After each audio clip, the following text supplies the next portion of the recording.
ನಮಸ್ತೆ ಭೀಮ್ ಕ್ರಾಂತಿ ನ್ಯೂಸ್ಗೆ ಸ್ವಾಗತ. ರಾಜ್ಯ ಮಟ್ಟದ ಅಲಿಮಾರಿ ಬುಡ್ಗ ಜಂಗಮ್ ಹಾಗೂ Sudugadu Siddha hard tennis ball cricket ಟೂರ್ನಮೆಂಟ್ಗೆ ಕುಷ್ಟಗಿ ಸಿಂಧನೂರು ರಸ್ತೆಯಲ್ಲಿ ಇರುವಂತಹ ಅಂಬೇಡ್ಕರ್ ಸರ್ಕಲ್ ಇಂದು ಉದ್ಘಾಟನೆ ಮಾಡಲಾಗಿದೆ. ಅಲಿಮಾರಿ ಬುಡ್ಗ ಜಂಗಮ್ ಹಾಗೂ ಸುಡುಗಾಡು ಸಿದ್ಧರ ಸಮುದಾಯದ ಯುವಕ ಮಿತ್ರರು ಹಾಗೂ ಎಲ್ಲಾ ಗೆಳೆಯರು ಸೇರಿಕೊಂಡು ಉದ್ಘಾಟನೆ ಮಾಡಲಾಗಿದೆ.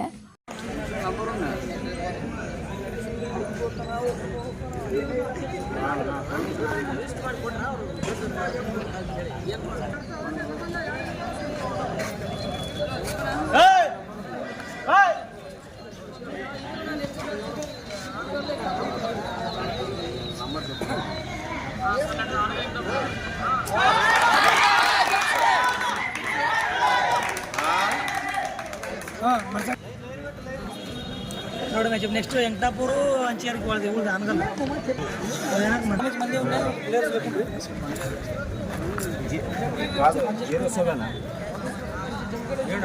ಫೋಟೋ ಲೇಸ್ ಗ್ರೂಪ್ ಕೇಸಿಲ್ಲ